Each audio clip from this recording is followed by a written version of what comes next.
Hello, my name is Already Dead.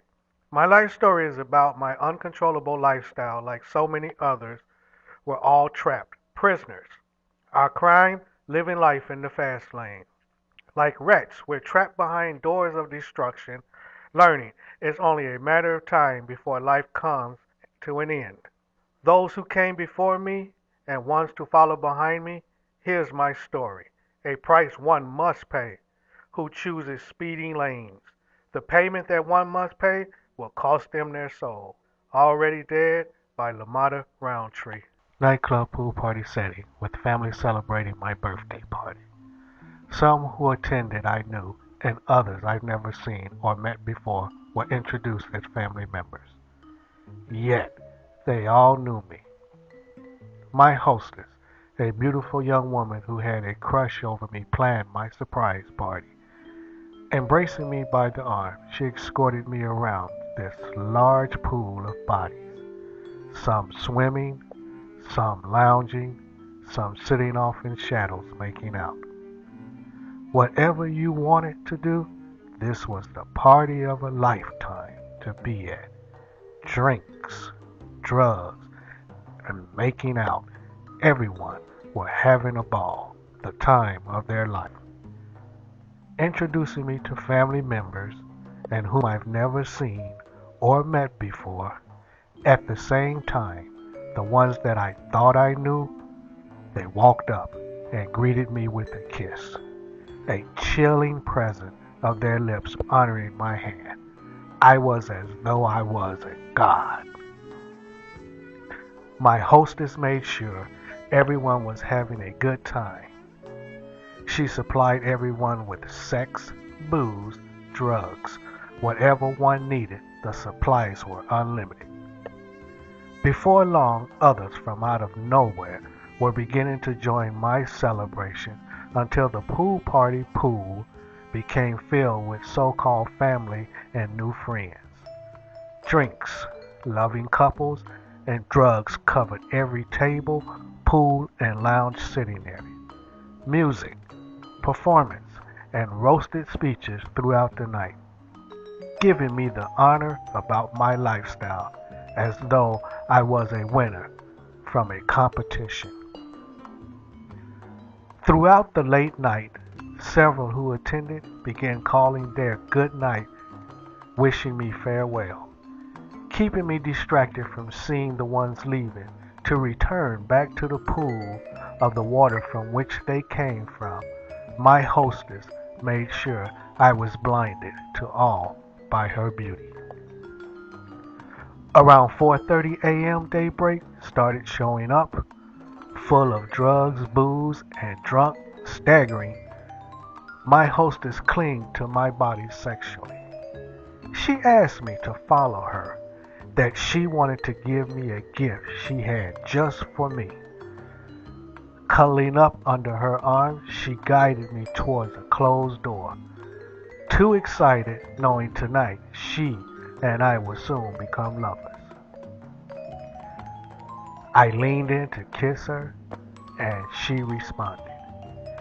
In a heat of passion, our lips entwined, locked with the sound of our sexual moan. We began exiting, leaving my pool party, with my mind focused on having sex with her. She was the finest woman I've ever seen in my life, and I wanted any action she was offering up for me tonight. Eyes focused, looking in front of me as I passed by behind my back unknowingly, my so-called family and new friends metamorphosed back to their real decaying look. Shortly, we found ourselves alone, passionately embraced, arm to arm, lips locked. We began walking through a long, echoing hallway. Hanging on both sides of the hall, I've noticed inside large pictures, movements of lost faces. Wanting some more drugs and booze for sex, half out of my mind, I didn't pay any thought about those hanging pictures covering both sides of the wall as we both staggered down this long hallway. My mind now playing tricks on me.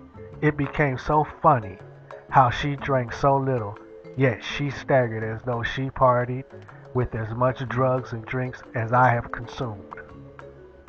To my knowledge, the faces moving and changing inside the picture, I knew I was toasted and now I'm ready for sex.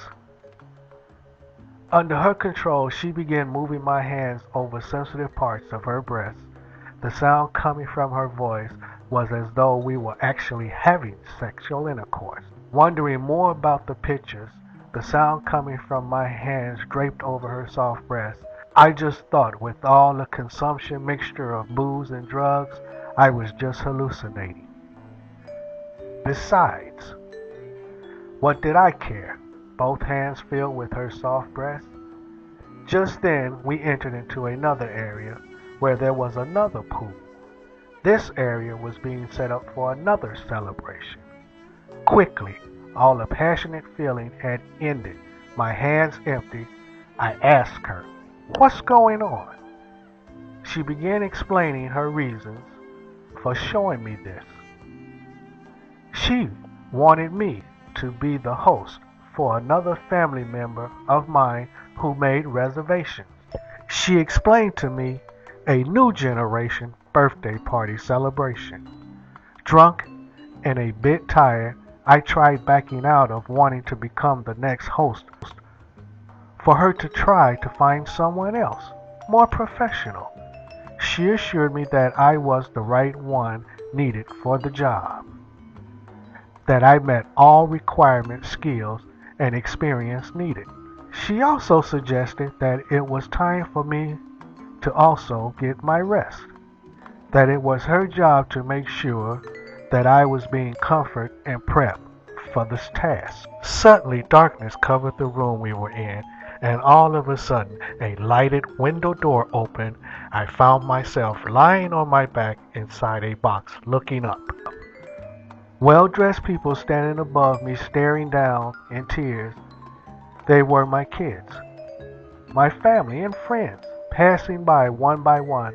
I tried with all my soul to scream out, to move, to show them I'm not asleep, that I'm still with them. Yet nothing exited out from me.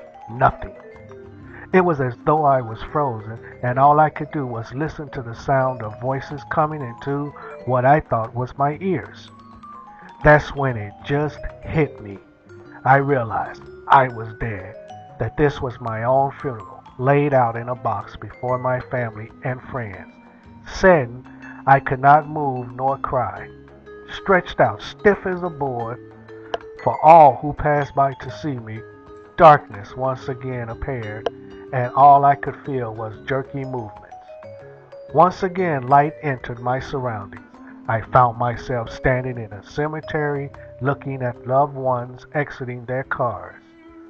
On the shoulders of my friends was my casket of what was left of me enclosed to a gravesite where a pool of dead bodies rested whose names were carved in the ground.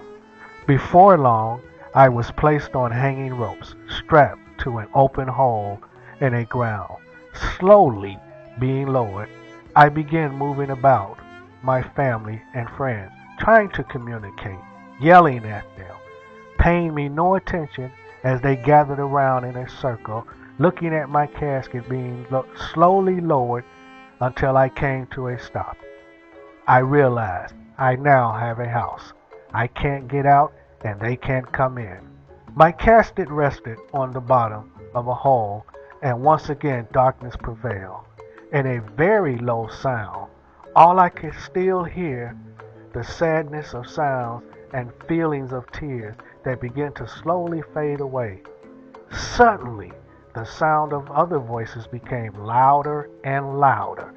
I found myself surrounded by dark silhouettes, the same ones at my pool party.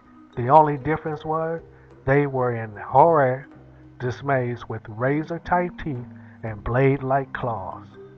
From the smell of rotten stitch, the sound coming from their voice were ringing sounds of torment, led by my pool party hostess.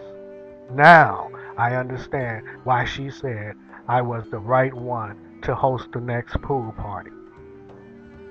With so many of them gnawing on me with their sharp razor teeth and claws, I too began to make the same noise they were making, while my sharp razor hands moved frantically over my soul, and my razor sharp teeth cutting off any words trying to exit for help to stop what I had no control over. Being in so much pain and suffering by the works of my choice in life, dried up tears like blood began draining out of my tortured soul. All I could feel was non-stopping pain as my soul cried out the name Jesus.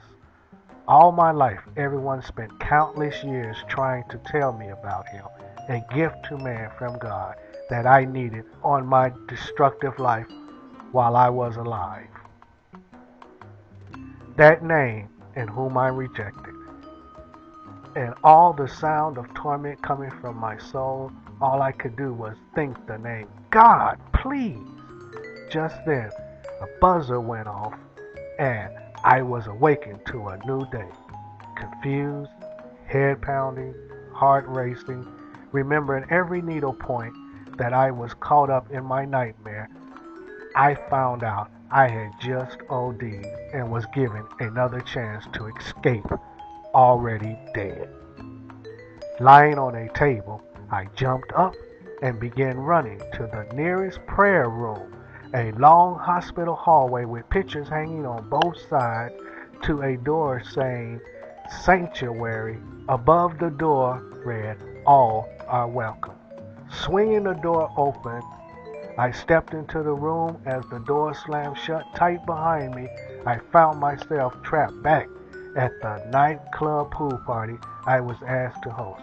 I fell to my knees, looked up, and yelled out, "No, God!"